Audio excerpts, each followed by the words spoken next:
Good morning, শুভ সকাল। সবাই কেমন আছো? আশা করছি খুব ভালো আছো, সুস্থ আছো। আর আমরাও ভালো আছি, সুস্থ আছি। তো সকাল সকাল উঠে পড়েছি, দেখতেই পাচ্ছ। এখন মেয়ে বাবা দুজনেই ঘুমোচ্ছে। আর বাইরে খুব ঠান্ডা। আমার এখানে তো সোয়েটার টোয়েটার কিচ্ছু নেই। তো সেই জন্য একটা চাদর ছিল, সেটা গায়ে দিয়ে নিয়েছি। নিয়ে এবারে যাবো রান্নাঘরে, রান্না বান্না করতে হবে। তো প্রচণ্ড ঠান্ডা বাইরে, ঘরে অতটা বোঝা যাচ্ছে না, কিন্তু বাইরে খুবই ঠান্ডা। আর আমি ভাত বসিয়ে দিয়েছি, ভাতে জল চাল সব কিছু দিয়ে দিয়েছি হাঁড়িতে।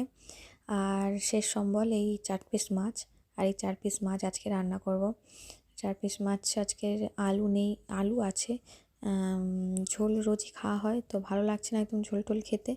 সেই জন্য, আর তাছাড়া আজকে অনেকটা দেরি করে উঠেছি, তো কমের মধ্যে যা কিছু করা যায়। তো সেই জন্য জাস্ট আদা রসুন পেঁয়াজটা বেটে নেব আর মাছের ঝালটা করে নেব, টমেটোটা কেটে মাছের ঝালটা করে নেব। আলু টালু কিছুই নিচ্ছে না। আর এদিকে আমার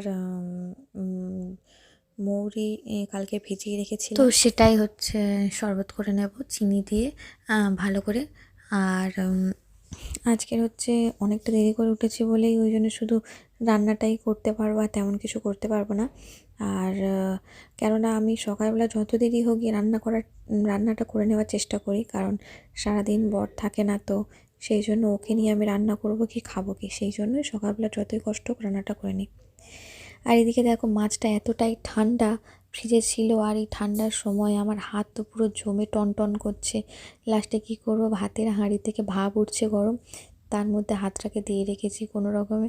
একটু হাতটা এবার ঠিকঠাক লাগছে। পুরো আমার হাত তো পুরো কেমন যেন একদম জমে গেছে। একে ঠান্ডা, তার উপর ফ্রিজের ঠান্ডা মাছ, তাড়াহুড়োর মধ্যে জল দিয়ে ইচ্ছে করে করে টেনে টেনে ছাড়াতে হচ্ছে জোর করে করে। তো সেই জন্য, তো এদিকে আমার রান্নাবান্না কমপ্লিট হয়ে গেছে। এদিকে তোমাদের দাদাভাইয়ের ভাতটা আমি গুছিয়ে দিচ্ছি। আর আজকে শুধু জাস্ট ভাত আর মাছের ঝাল, তোমাদের বললাম এই দিয়েই খেতে হবে, রাতেও এই দিয়ে খেতে হবে, দিনের বেলাও এই দিয়ে খেতে হবে। কিছু করার নেই, দেরি হয়ে গেছে, কোনো রকমে কিছু একটা খাওয়ার দরকার। তো তাই। আর এদিকে আমি তরকারিটা ভালো করে বেড়ে নেব। আর ওর বাবা চলে যাবে, গেলে হচ্ছে আমার মেয়েকে ঘুম পাড়িয়ে আরও অনেক কাজ করতে হবে, জামা কাপড় কাচা থেকে শুরু করে ঘর মোছা,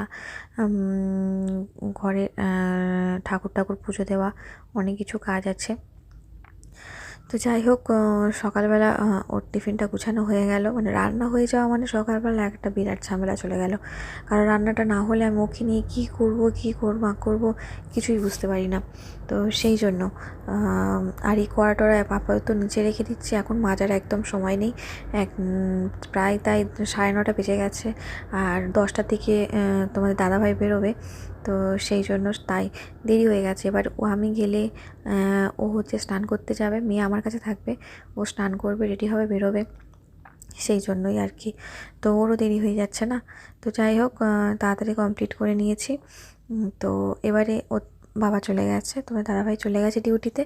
আর এখন মেয়েকে নিয়ে বসেছি। আর প্রচণ্ড খিদে পেয়েছে, কী করবো, ওকে কোলে নিয়ে কোনো রকমে ম্যাগিটা করেছি। আর এত খিদে পেয়েছে ধারণার বাইরে। তো আমার খাওয়ার জন্য ম্যাগি এনেছি, আর মেয়ের খাওয়ার জন্য আপেল সেদ্ধ করে নিয়েছিলাম। আপেল সেদ্ধ ওকে খাওয়াবো। তো ও তো খেতে তেমন পারে না, যেহেতু ও এতদিন দুধ খেয়ে অভ্যস্ত।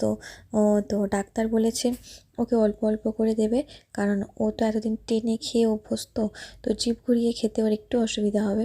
তো প্রথমে তো একদমই খেত না, ওর যে স্যারেলাক সেটা তো পুরো 1 প্যাকেট পুরো নষ্ট হয়েই মানে শেষ হয়ে যাচ্ছে, আর অর্ধেকটা হয়তো আছে। রোজ একটু একটু করে গুলবো, কিন্তু মোটেই খেতে চায় না। আর তারপরে মারা বললো যে স্যারেলাক যখন খায় না, ওকে একটু সব রকম করে খাবার একটু দাও, আপেল সেদ্ধ, তারপর একটু সুজি, তারপর চিড়ে সেদ্ধ, এইসব একটু খাওয়ানোর চেষ্টা করো। ভাত এইসব একটু দেওয়ার চেষ্টা, কারণ এখন যেহেতু ও 7 মাস পূর্ণ হয়ে 8 মাসে পড়ে গেছে, তো এখন শুধু ওর বুকের দুধে হবে না, ওর একটু বাইরের খাবারও দরকার। তো সেই জন্য। আর এইদিকে দেখো, আমার মেয়ে পুরো আঁচড়ে কামড়ে আমাকে একদম একাকার করে দিচ্ছে। নখগুলো এত বড় হয়েছে, কাটবো কাটবো করেই আর কাটাই হয় না, মানে ভুলে যায়। আজকে কাটছি, কালকে কাটছি, এই হচ্ছে, হয় করে কাটা হয় না। কিন্তু এদিকে মেয়ে আমাকে আঁচড়ে কামড়ে একদম একাকার করে দিচ্ছে। তো আজকের একদম আমি ঠিক করে নিলাম যে আজকে যাই হয়ে যাক, আজকের আমি ওর নখগুলো কেটেই ছাড়বো। দেখি তো চারদিকে কেমন ফুলিয়ে দিয়েছি, ওদের একটু একটু একদম পাতলা পাতলা নখগুলো যেন ব্লেডের মতো ধারানো। মানে এত মানে আমাদের নখ এত শক্ত হয়ে মনে হয় এত ধারালো হয় না। আর ওদের ওইটুকু ছোট্ট ছোট্ট একদম পাতলা পাতলা নখ একবার যদি আঁচড়ে দেয় পুরো একদম খেল খতম। তো যাই হোক, আমি হচ্ছে দুপুরবেলা আগে ভাতটা খেয়ে নিই, তারপর বিকেলবেলা ওকে নখগুলো কেটে দেবো। আর আজকে তো বললাম ভাতে কী রান্না হয়েছে। তো যেহেতু আমার এখানে সোয়েটার নেই, তো আমার বর হচ্ছে অনেকগুলো সোয়েটার কিনেছে, সোয়েটার জ্যাকেট। আর আমরা তো জুডিওতে গেছিলাম, তোমাদের দেখানোও হয়নি। আর কী কী কিনেছে সেগুলোও দেখানো হয়নি। তো একদিন আমি তোমাদের দেখাবো যে আমরা গেছিলাম আর কী কী কিনেছি সেগুলো দেখাবো। তো আগে একটা জ্যাকেট পরে নিই আমি, তারপরে তোমাদের দেখাবো কী কী কিনেছিলাম। তো সেই ভিডিওটা পেতে হলে তোমাদের অবশ্যই কী করতে হবে, আমার চ্যানেলটাকে সাবস্ক্রাইব করে দিতে হবে, যাতে আমার নতুন নতুন ভিডিও তোমরা দেখতে পাও বা পরবর্তীতে আমরা কী কী কেনাকাটা করেছি সেগুলো তোমায় দেখাতে পারি।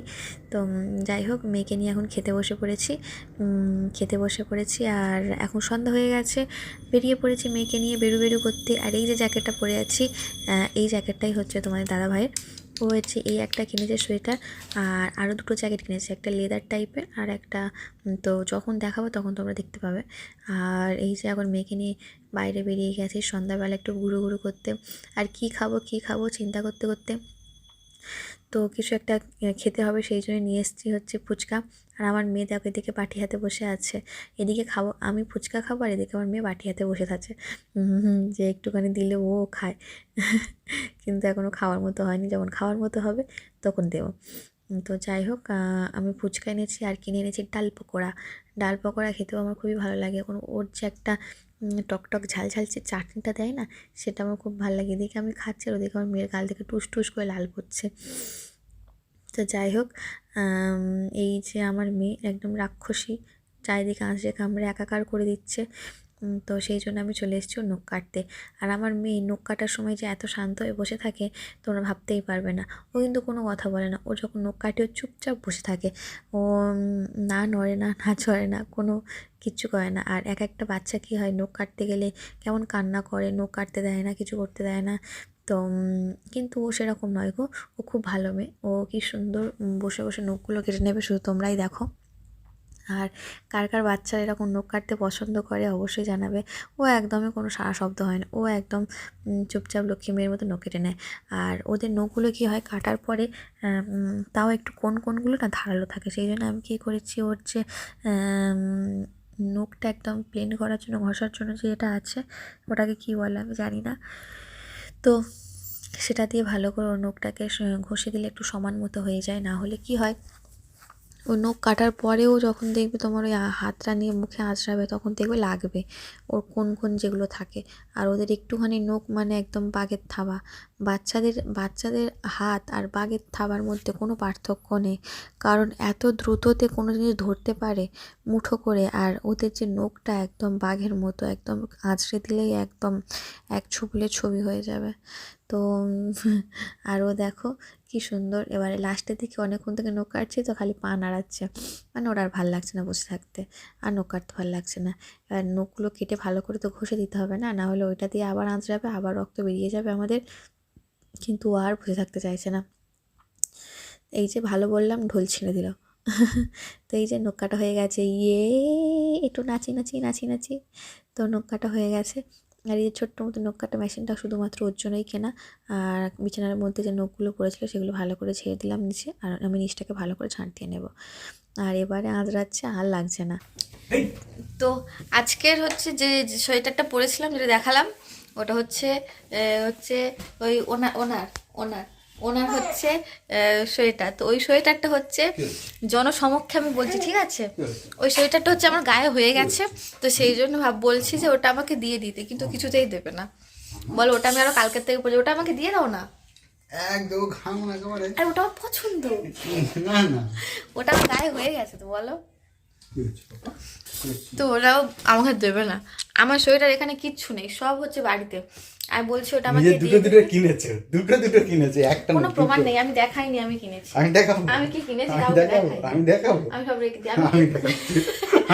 আমি কিচ্ছু কিনি। ওটা আমার এখানে একটা সোয়েটার নেই গাইস, আমার একটাও সোয়েটার নেই গাইস, আমার এটাই পছন্দ। আরে নেই ওটা আমার, আরে আমি কিছু এই যে এটা কার? হ্যাঁ? আর এটাতে শীত মরবে না, না, এটা কার? এটাতে শীত মরবে না, ওটাতে ওটা ভালো শীত মরবে না। ওটাতে ভালো শীত মরবে। না না। ওটা আমার গায়ে এত ভালো মনে হচ্ছে না ওটা আমার জন্যই তৈরি হয়েছে, হ্যাঁ বাবা রে। এত ভালো হয়েছে, বাবা রে। এত ভালো ফিটিংস হয়েছে ওটা আমার গায়ে, কি বলবো। তো বললাম সোয়েটারটা দিয়ে দাও দিয়ে দাও, না দেয় না দেবে টেনে পরে নেবো আবার কি, তেমন কিছু নয়, যেটা ওর সেটা আমার, ও আমাকে বলে পড়তে। এতদিন আমার এখানে সোয়েটার ছিল না, ও বলেছিল বলে আমার তো আছে এখানে জ্যাকেট, তুমি এগুলো পরো, কিন্তু সেগুলো কেমন ছেলেদের ছেলেদের ঠিক আমি পরলে ঠিক হতো না, সেই জন্য এইটা বেশ ভালো লেগেছে তাই পরেছিলাম। আর আমি যেগুলো কিনেছি সেগুলো তোমাদের দেখানো হয়নি, যে জুডিওতে গেছিলাম কিনেছিলাম, তো সেগুলো দেখানো হয়নি, তো দেখাবো। তো ঠিক আছে, ভাত রান্না হয়ে গেছে, আর সকালবেলা করেছিলাম মাছের ঝাল, তো আজকে ভাত আর মাছের ঝাল। তো এই হচ্ছে রাতের খাবার। তো এইদিকে দেখো আমার মেয়ে ঘুমিয়ে পড়েছে ওর বাবার কোলে, আর আমাদের এখনও খাওয়া হয়নি, তো সেই আমরা খাবো। ভাতটা বেড়ে আনি, আর এই এই যে ও ঘুমিয়ে পড়ছে না, ও কিছুক্ষণ পর কিন্তু উঠে পড়বে, আর এই যে উঠবে ও কিন্তু রাত্রে ঘুমোবে না, সেই 1টা 2টো পর্যন্ত জেগে থাকবে। তো যাই হোক, মেয়েকে নিয়ে তো আমাদের এইভাবেই খাওয়া দাওয়া করতে হয়। তা তোমাদের তো কোনো দিন দেখায়নি, তো তোমরা দেখে নাও আমরা কীভাবে খাওয়া দাওয়া করি রাত্রেবেলা। তো অনেকেই বলবে যে খাটের ওপরে খাচ্ছে, খাটের ওপরে খায় না এই সেই, কিন্তু কিছু করার নেই। আমরা 2জন মানুষ, একজন সারাদিন কেউ থাকে না, মানে ও থাকে না, তো আমি খেয়ে নিলে কেমন একটা লাগে বলো, সারাদিনের পর একসাথে 2জনে খাই, একটা কত ভালো লাগে। তো সেই জন্য আমি ওর জন্য ওয়েট করি, ও এলে তবে একসাথে খাই, আর ওকে নিয়ে নিচে খাওয়া সম্ভব নয়। খাটের মধ্যে খেলে ও খেলা করে, ছেড়ে দিই, তারপর আমরা খাই, কিন্তু নিজে তো খুবই ঠান্ডা মেঝে, সেই জন্য আমরা বিছানার উপর খাই, ওকে দেখতেও সুবিধা হয় আর আমাদের খেতেও সুবিধা হয়। কারণ হচ্ছে নিচে খুবই ঠান্ডা, ওকে ছেড়ে দিলে আর ও গিয়ে ফ্রিজ ধরে টানবে, কোথায় ঠাকুর ঘর আর ঠাকুরের সিংহাসন আছে সেগুলো ধরে টানবে, অনেক অসুবিধা হয়।